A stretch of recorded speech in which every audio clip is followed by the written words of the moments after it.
This is Jamie Dyer welcoming you to another edition of the Quo-Cast. And today it's another album review. I'm joined by musician and author Greg Harper once again. He is the author of Status Quo in the 1980s and quite relevant to the album we're going to talk about from 1980, which is 45 years ago now, Just Supposin, Quo's 13th album. Greg, to start us off, can you give us a little bit of background to this album and the band's kind of context at that time? Yeah, so the band is really changing quite drastically by this point. Essentially, they've had a masterclass. They've had the equivalent of a university education in music production from Pip Williams. He's produced 3 pretty big albums for them. Wait, 3? There's Rockin', there's Whatever You Want, and If You Can't Stand the Heat. They're the 3, aren't they? Yeah. Yeah, so Francis especially has learned loads in this period, as have Rick and Andrew and Alan. And with the help of John Eden, they're now recording to a large extent under their own steam without that kind of father figure in Pip Williams, and putting everything that they've learned to the test, I suppose. And this is their first outing on their own after Pip. I know they had John Eden there, and John Eden was also a good friend of Pip's, and he engineered some stuff in the past. But fundamentally, this is Francis really taking the helm with John Eden as a co-producer. That's kind of where the band's at. Style-wise, a lot of the boogie stuff has been dropped by this point. Off the top of my head, there's no real boogie riffs on the album. There's some rocking tracks, but there's nothing really boogie-ish. And there's a couple of shuffles maybe over the edge, and Proposin is a quick shuffle. But fundamentally, this is a band that is kind of pulling away from everything that they've established previously. And thanks to Pip on albums like If You Can't Stand the Heat, they're starting to explore other areas of rock music. The country music is really starting to creep in. And yeah, it's the start of a pretty tumultuous time for the band, really, 1980. Indeed. So I've got the cover here. This is the cover, which shows a missile going up and a diver going down. I imagine this is some kind of early Photoshop or just very good photography. To be honest, it's a bit of a mystery. This album kind of gets paired with Never Too Late, and there's a few reasons for that. But both of them feature missiles, and maybe the track Never Too Late is a little bit of a. I know we're talking about a different album here, but to be honest, you can't talk about one without talking about the other to a certain extent. No, they were recorded around the same time. Yeah. Well, yeah. And a lot of the stuff that didn't get used on Supposin ended up being used on Never Too Late anyway. I wonder whether they were kind of making some kind of comment about the Cold War, or to be honest, I don't know. But I know they've got this thing about strange covers, and I think that's the old hippies in them. They just like cool stuff. And I'm sure someone went, "Oh, what about this one with the missile?" And they've gone, "Yeah, that looks great." I don't know whether there's going to be any kind of deeper meaning behind them. The conversation that springs to mind is the one with the Under the Influence cover. You know, they just liked the one with the bent folk, not because it meant anything, but because it kind of was interesting. And I assume that's kind of where this cover came from. But either way, it's certainly quite imaginative and striking. Indeed. And the back cover featured photographs by Danny Clifford, who was a long-time photographer for them, even taking photographs in 2013 and 14.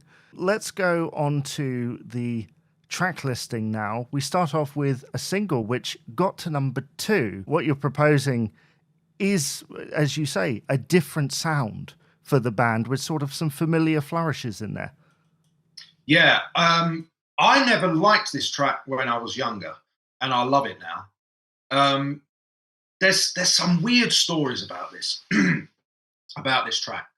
A couple of things that spring to mind before I get onto the weird stories about where certain riffs and lyrical ideas come from.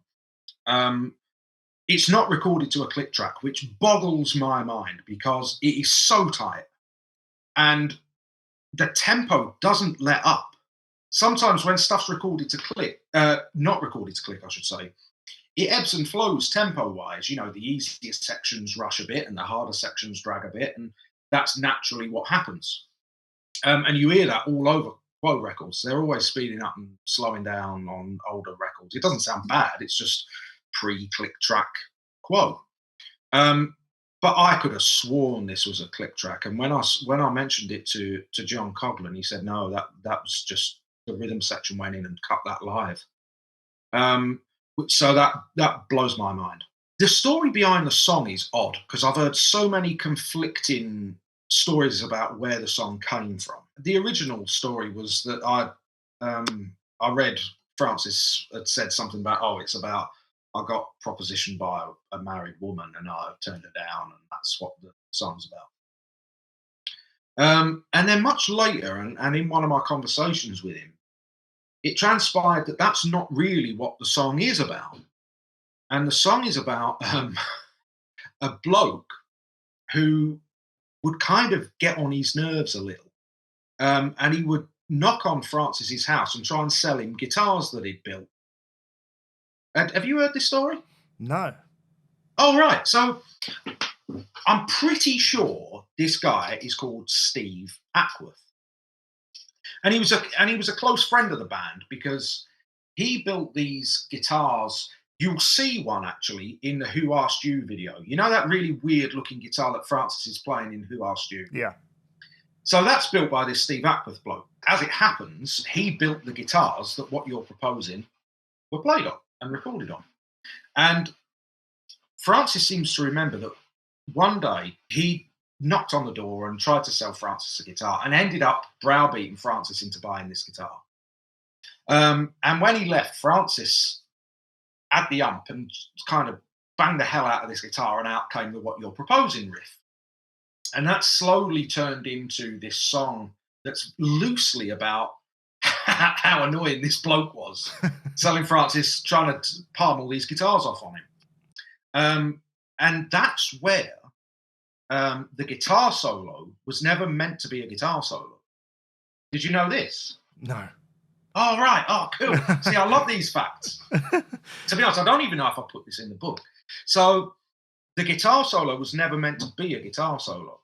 The track was never meant to have one. And the original lyric was something about you have such confidence, but to the same tune as the guitar solo. Right. You got such confidence, and probably sung by Bernie Frost.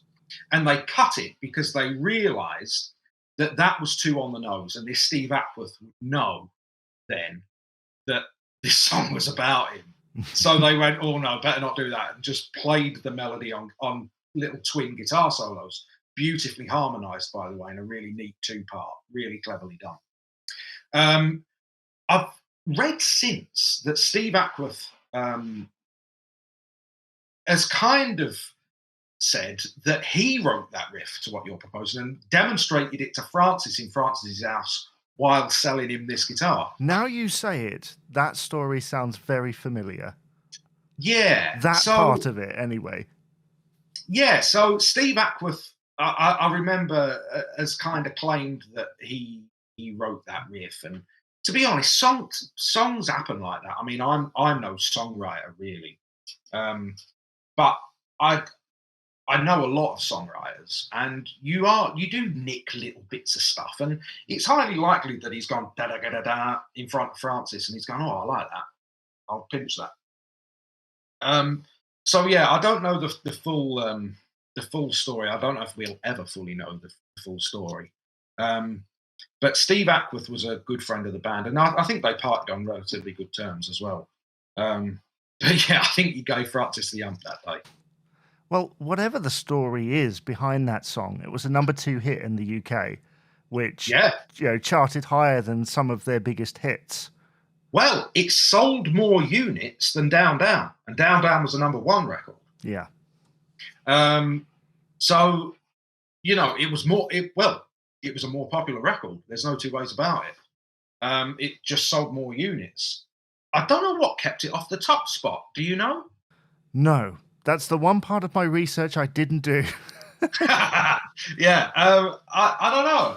It's probably something like "Shut Up in Your Face" or something. Something really ridiculous probably kept it off. Yeah, DISEO or something. Yeah. Yeah, quite possibly. Yeah. Yeah, but there we Francis go. will know, because that will have irked him, I think. To have sold more copies than Down Down, but still only get number 2. That's naff, isn't it?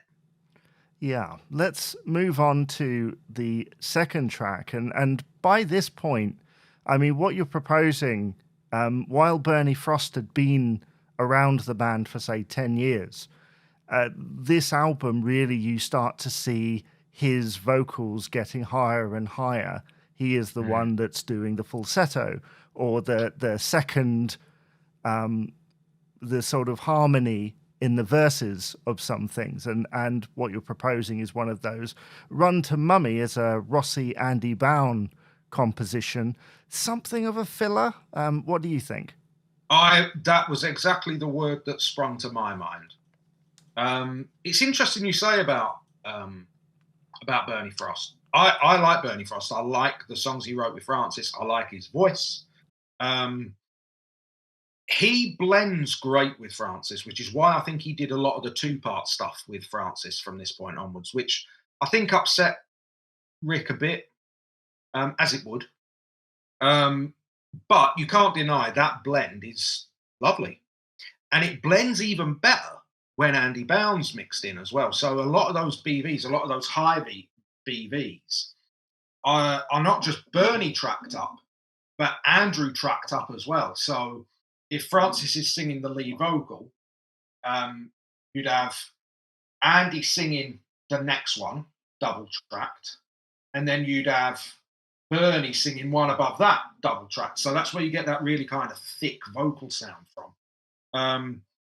And it's highly likely that Rick is singing some BBs on the album somewhere, but it's mixed pretty low. I think you hear him a little on Over the Edge, but yeah, Run to Mummy is it rocks. It's got a great feel, but lyrically, Andy likes very zany lyrics. Mind you, so does Francis.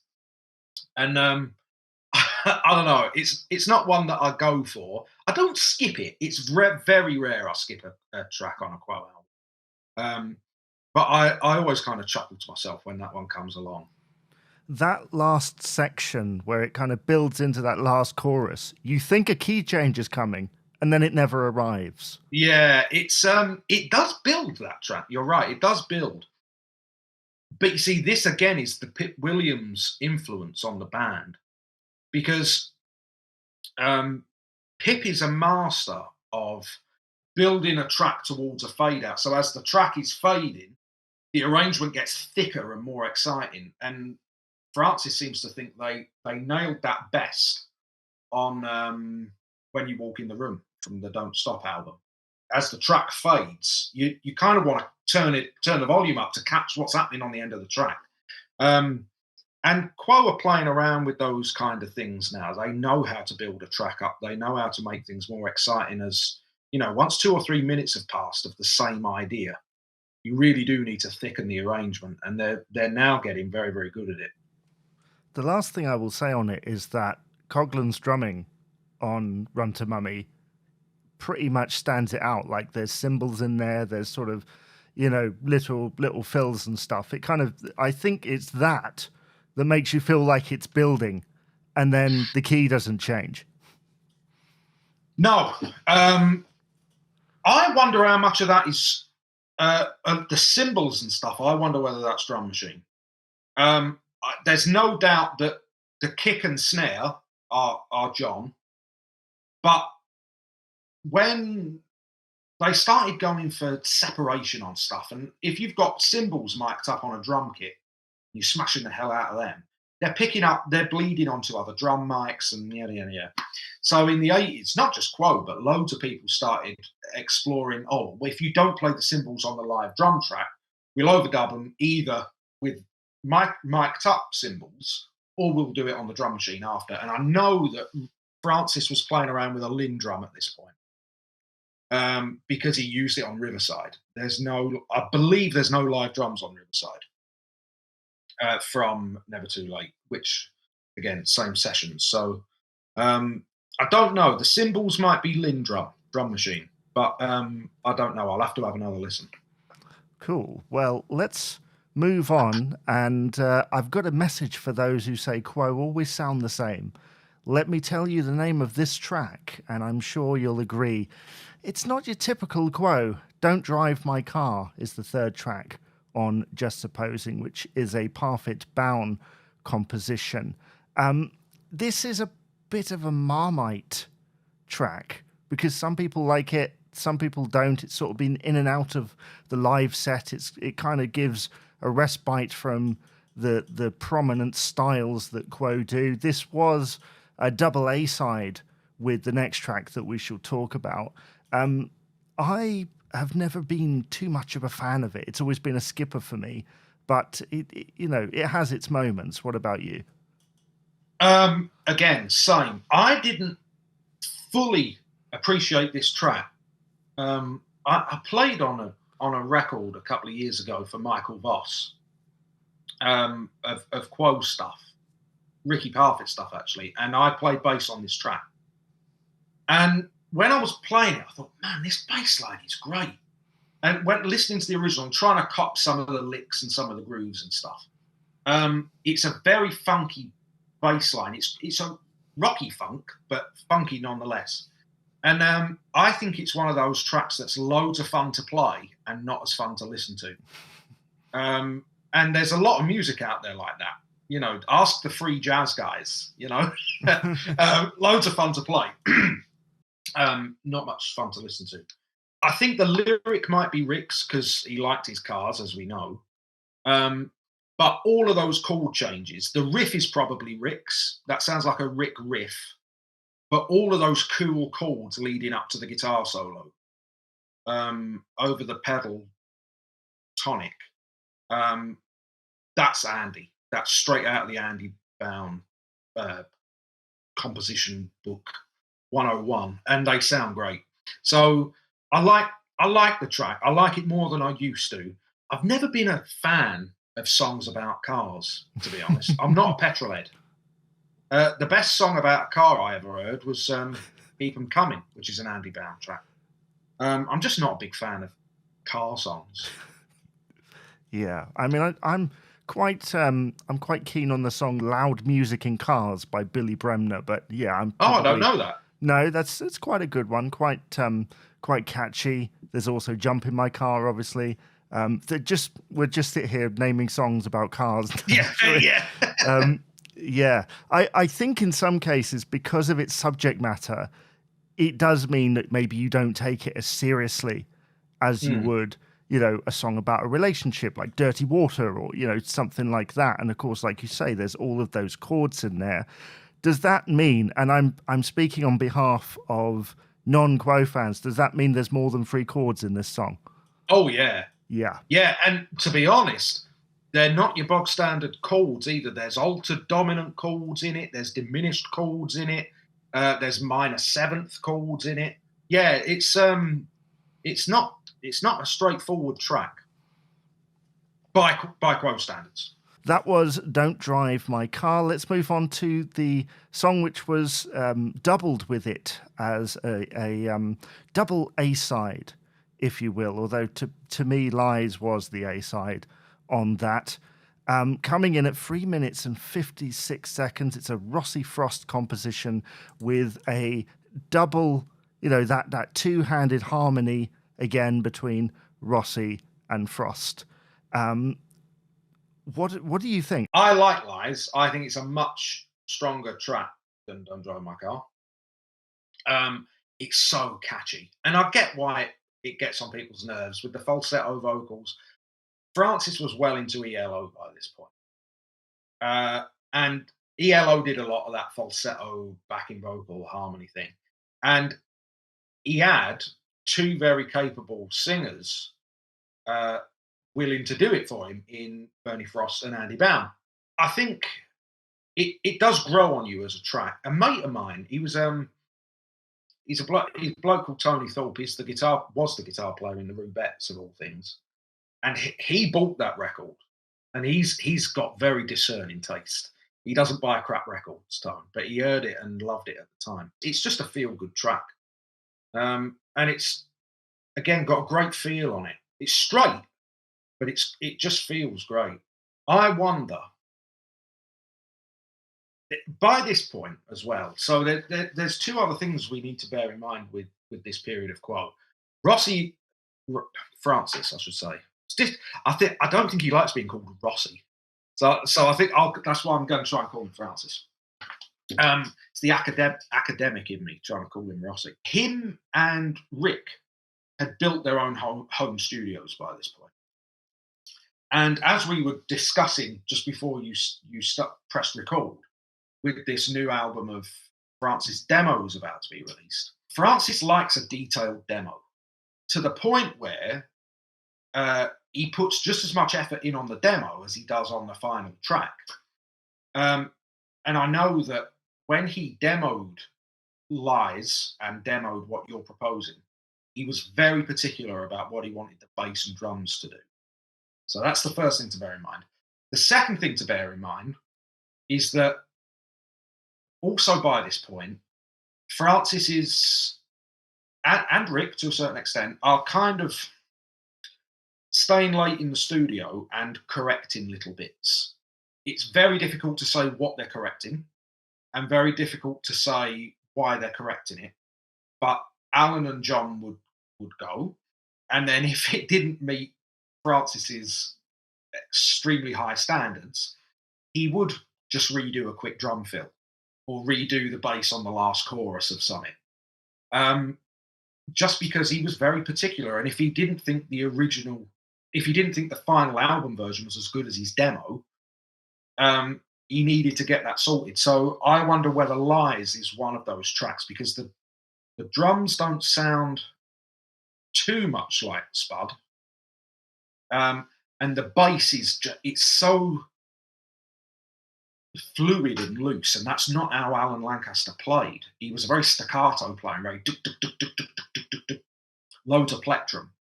And Francis's bass playing isn't like that, and I wonder whether that's Francis on bass there. It is very clinical at this point. I mean, obviously from Rocking All Over the World onwards, they were starting to, as you pointed out, get a sense of separation in their stuff. And there is a documentary from the late 70s with Rockpile where they're recording a couple of albums, Nick Lowe's Labour of Lust and Dave Edmunds' Repeat When Necessary. It was the same band that played on both. And essentially what you see them do is what you're describing, is making a mistake on something, going back because they can, because it's multi-track, and then changing whatever it is. You know, it is much easier. It's funny how these days we say, oh, it's so easy now. Like we can tinker this and do that. It was to a point quite easy to do it then, I think. Yeah, it was a lot easier than the way, say, the Beatles did it. You know, sometimes the Beatles were recording on 2 tracks or 4 tracks. You know, and then bouncing them down and to be honest, even the Carpenters were doing that with vocals into the kind of early 70s. It was only when Quo started doing loads of overdubs. And again, all of those massive guitars. So that's another thing that Pip taught the band how to do, was layer guitars properly. They had done it in the past, but I think Pip taught them how to build a guitar arrangement and create a kind of guitar orchestra almost. And by the time Whatever You Want came out, they were bloody good at it. Again, I think thanks to Pip, I went off at a tangent there. We were talking about tracks. Yeah. And obviously, as technology progresses, I mean, they're still recording to tape, to analog tape, but they're suddenly using these massive mixing consoles with loads of tracks on. And if they want to put two microphones on every drum skin, they can.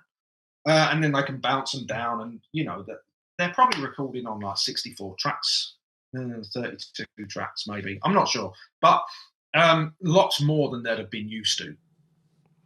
Yeah, and of course there are there's the double vocal as well, which Francis I think is quite good at, and on a track like Lies, you can hear that like during the You Make Me Feel So Good. I think there's so many layers of vocal there, you almost get a near chorus effect on it. Yeah, I mean, to be honest, there's only two reasons you would double track a vocal, or double track anything for that matter. One is to balance out the tuning and the timing, and the other one is to thicken the sound. And apparently some artists are so good at it that it doesn't work. So I remember George reading an interview with George Martin, or St. George as musicians call him. And he was talking about working with the Bee Gees and getting them to double track vocals. And he said they just couldn't do it. They were so accurate and so bang in tune that it created phase cancellation on the vocal tracks. They were that in tune and that in time with themselves.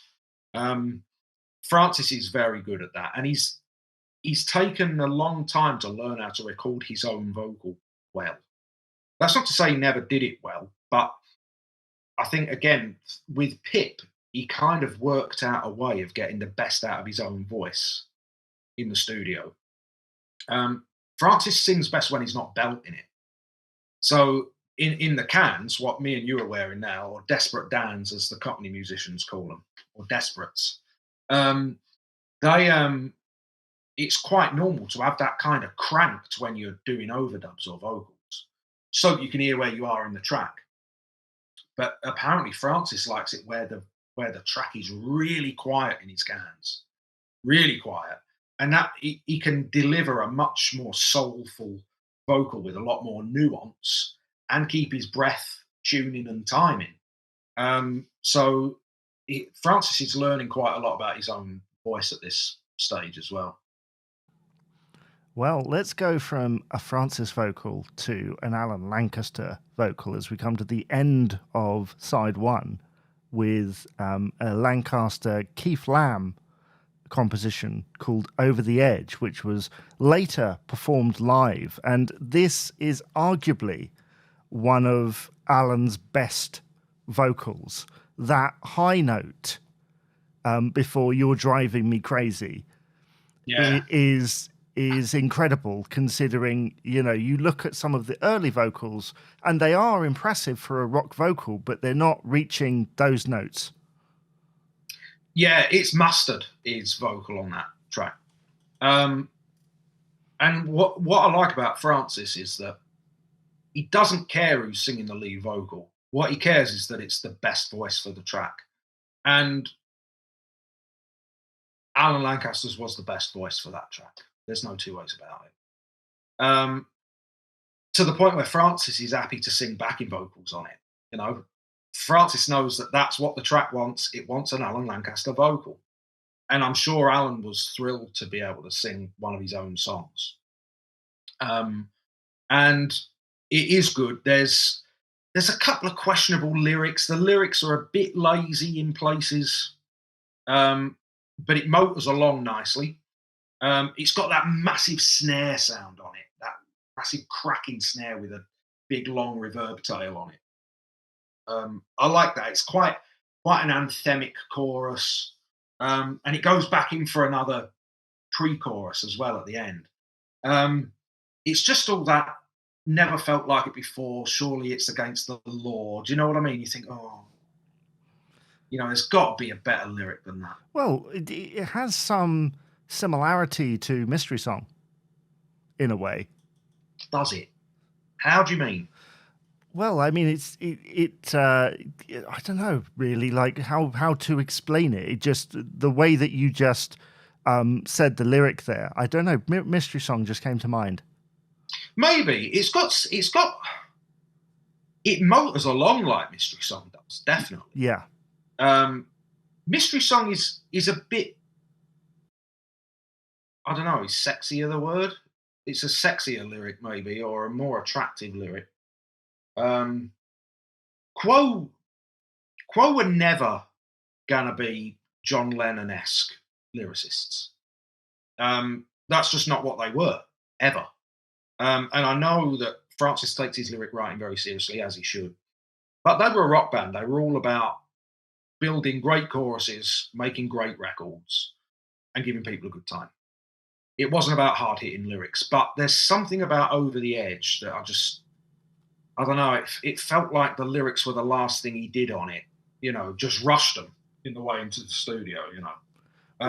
Because you have the band in full flight at the end. It's Sort great. of, down-esque, if you will, where they just let the music do the talking. And I think in regards to lyrics around this time, sort of within a 2 to 3 year period, I mean, I Love Rock and Roll is another one, where he's using a lot of lyrics or ideas from other songs, especially like early influences. So I'm shaking all over from my head to my feet. Like that's an early Elvis lyric. There's obviously, I Love Rock and Roll. Johnny Kidd and the Pirates as well, of course. Yeah. Shaking all over. Which is, I Love Rock and Roll is full of those things. There's one, I Want the World to Know, I think has also got sort of references on it. So I think in Alan Lancaster's lyric writing, he does get very inspired, or maybe it's the songwriting partner that he's with gets very, very inspired to kind of pay homage, if you will, to some of those things. But Alan was capable of mint lyrics. Mm-hmm.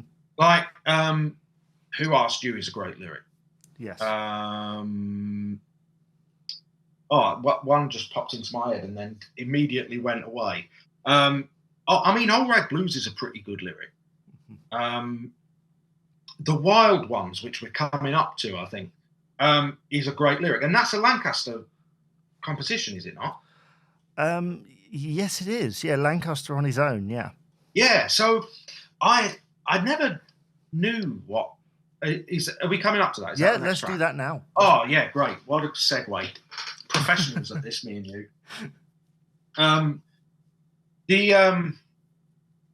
That's a great lyric, and it's Rossi delivers a great vocal on it as well.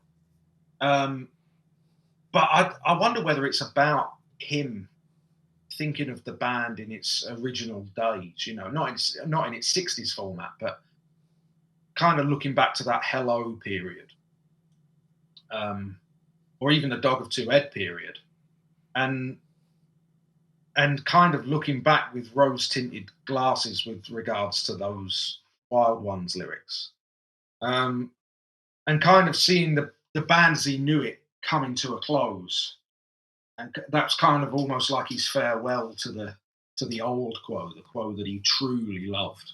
I don't know. That's the way you're reading it. Yeah, that's the way I'm reading it. Yeah. I certainly have zero proof of any of that. It's just something I always imagined, and it's quite an emotional song. I'm not saying it's the kind of thing that sit there and make you bawl your eyes out, but it's got quite a powerful lyric. It's got quite a powerful melody, and there's some great chord changes on it. Yeah, I love the Wild Ones. I think, in fact, it might be the best track on the album. I mean, when it goes into that section where you get sort of, that Quo-like boogie into I Remember the Summertime. Yeah. And you're listening to it on vinyl, on its original format. And there's just something about, I mean, we said Run to Mummy feels like it's building to something and then never gets anywhere with it. This one builds subtly, I think, and then wham, you're in it.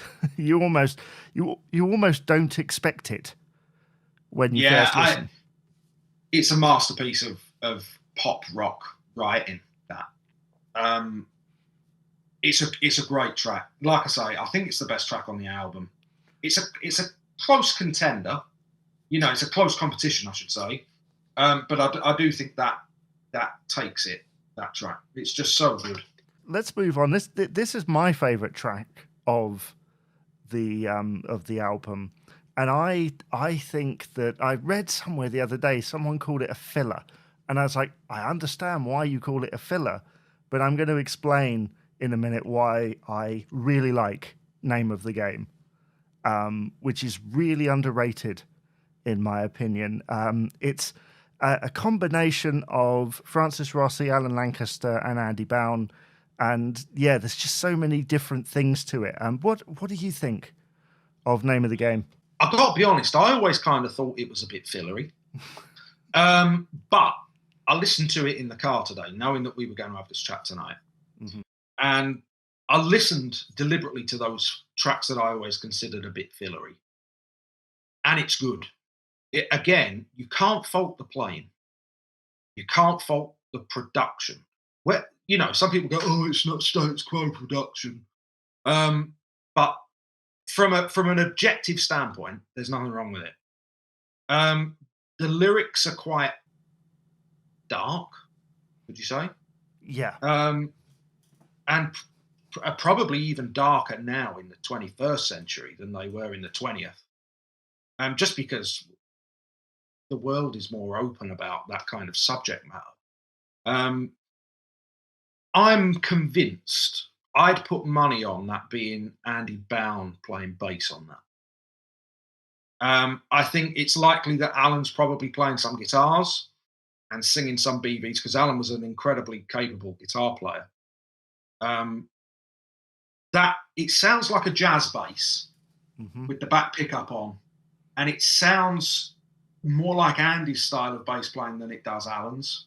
That's not to say it's not Alan, but I get the impression that Andy took the reins on that track and kind of musically directed that. I think that's from the brain of Andrew Bown,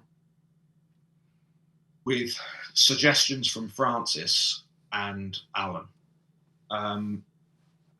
That feels like an Andy Bown solo project with help from Status Quo to me. Given some of Andy's more eccentric solo stuff, where he does do that, similar kind of staccato vocal styles, I guess. I mean, it wouldn't surprise me if he was behind that one. And I think it is the vocals that really draw it to me, because it's such an interesting thing how they're like, it's almost theatrical the way they're fitting those lyrics in. Da da da da da da da da da. Like it's quite different for the band. I love the organ playing on that's pretty good as well. So I did not do it. There's that little staccato organ bit, and it's so wrong. It's almost like Psycho, like Bernard Herrmann, strings from Psycho, Yeah. And it's kind of murderous almost, like knife stabbing. It draws into the narrative, you see. It's clever. Totally. Yeah, it's a really cool track, and I never gave it the credit it deserved, really. Oh, to be an ignorant kid again. I mean, the intro riff kind of does that thing into the main verses, which kind of tells you you're into something dark, which is almost that's almost a Rick Parfitt-esque thing. That's sort of what he was doing on some of his tracks, certainly later in his career.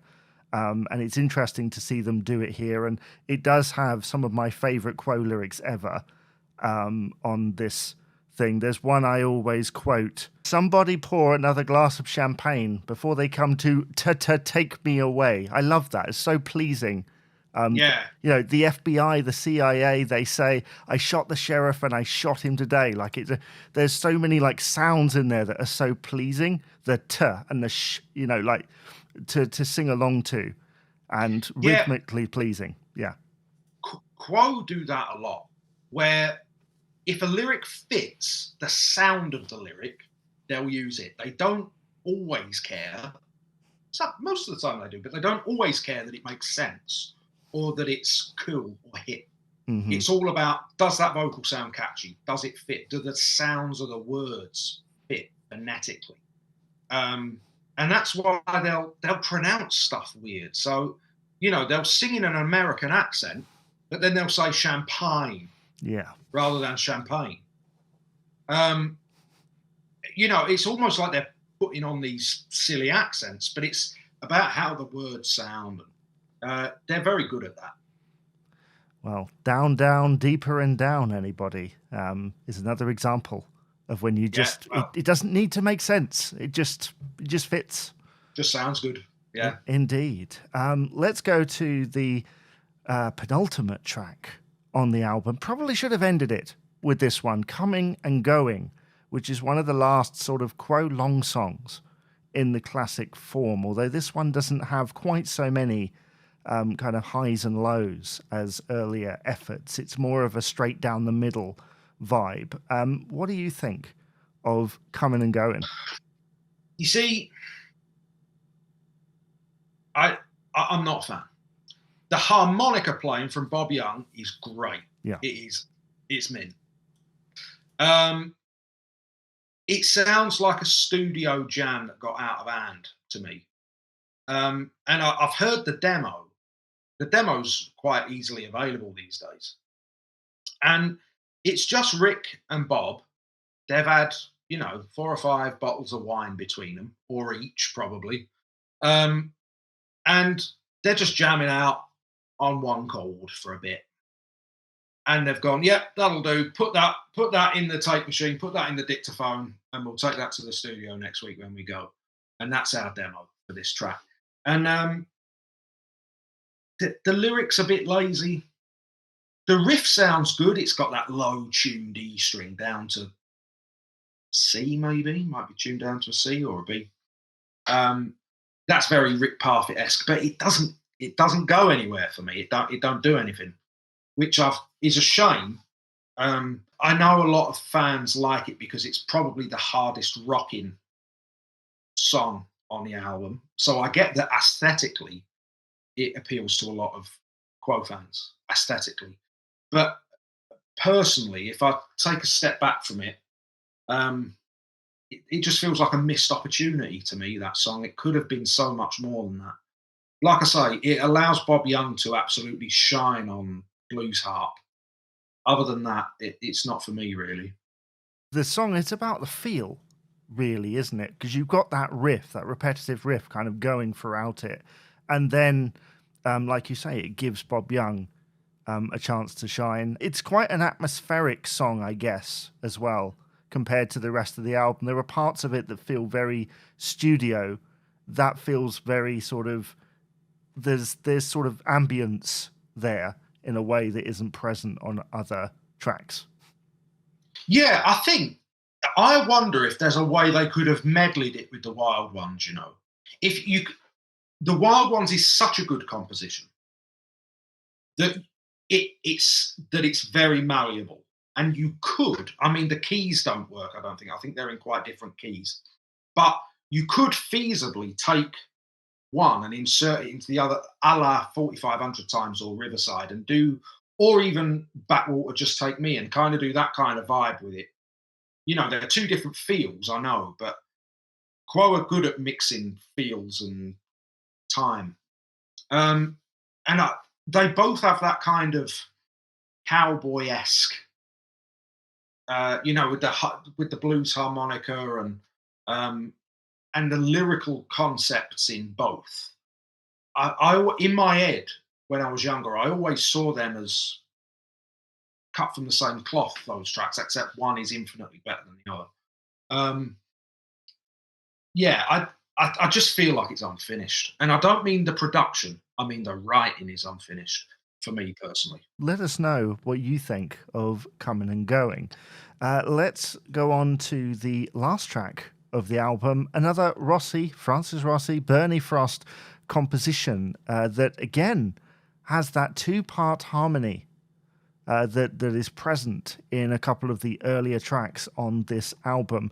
I think I can imagine that many fans would have looked at the sleeve and gone, there's a track called Rock and Roll. Like they're expecting 4,500 times. They're expecting Slow Train. They're expecting something, with many different parts. It's literally called Rock and Roll.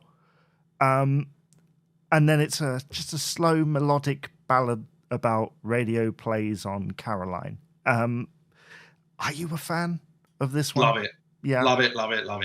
And I know I can see them now. I can see these people typing these comments on YouTube right now going, you don't even like the real Status Quo. It's not Backwater.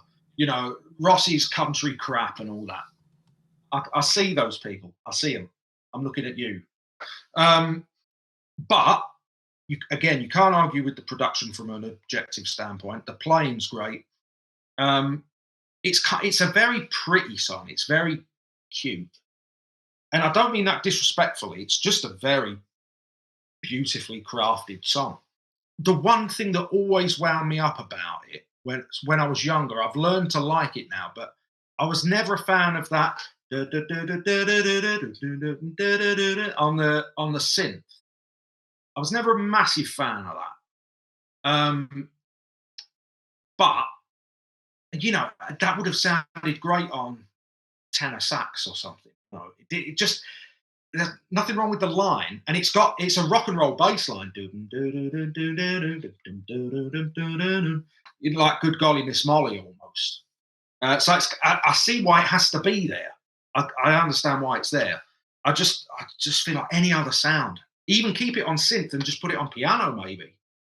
But they picked that really weird stringy violin sound, which I always thought was a bit naff. But like I say, I've learned to like it. And then, of course, there's the story behind the guitar solo, which I remember reading that many moons ago.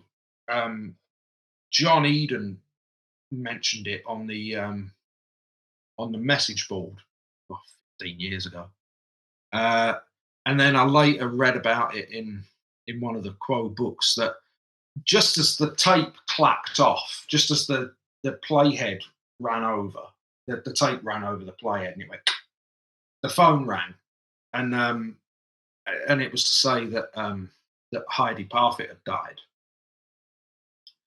And it was only Francis and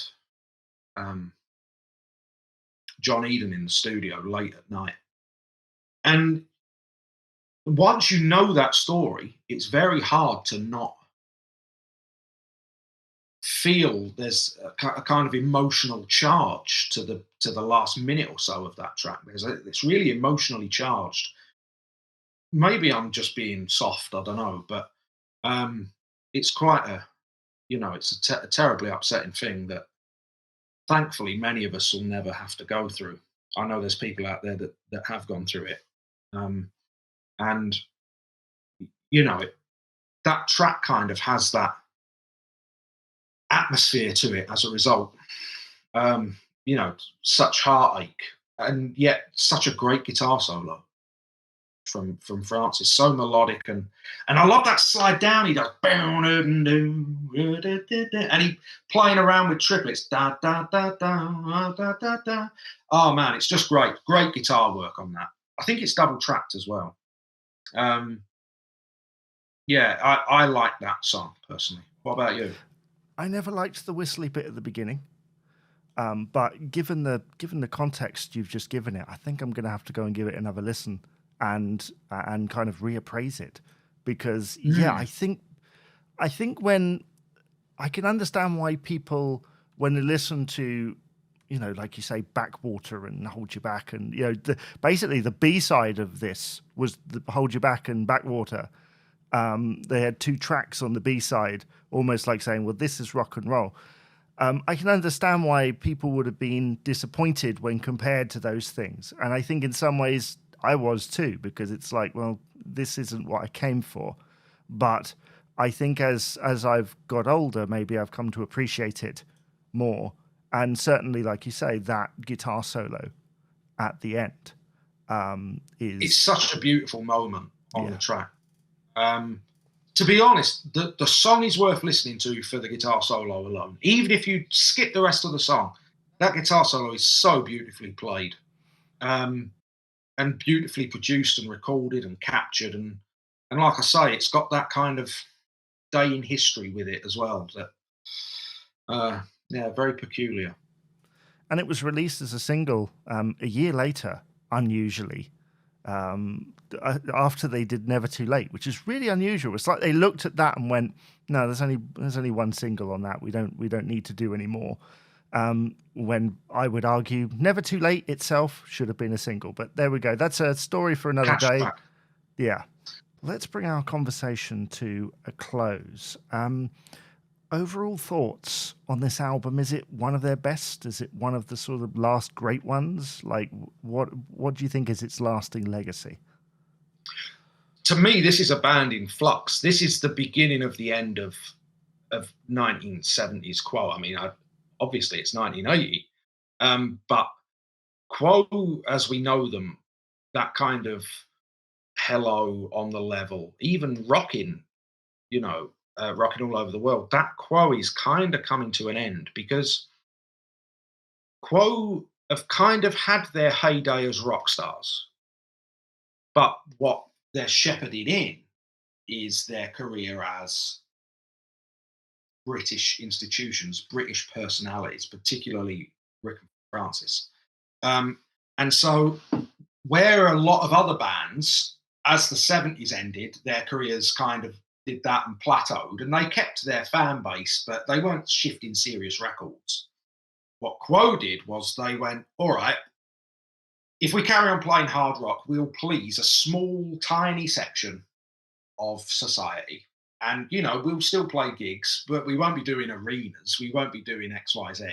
But if we give our heads a wobble and commercialize slightly and kind of try and at least go with the times a touch, there's a chance we might stay relevant. And I think they're starting to think that way now. This is one of the last albums, or maybe the first of the albums, where they're trying to soften the sound. They spent many years trying to harden it, and now they're trying to soften. The next year, Never Too Late was released, and we'll probably talk about that next year, just like just like we did the previous years. Please do come back. And Status Quo in the 1980s, Decades, part of the Decade series, is available now on Amazon.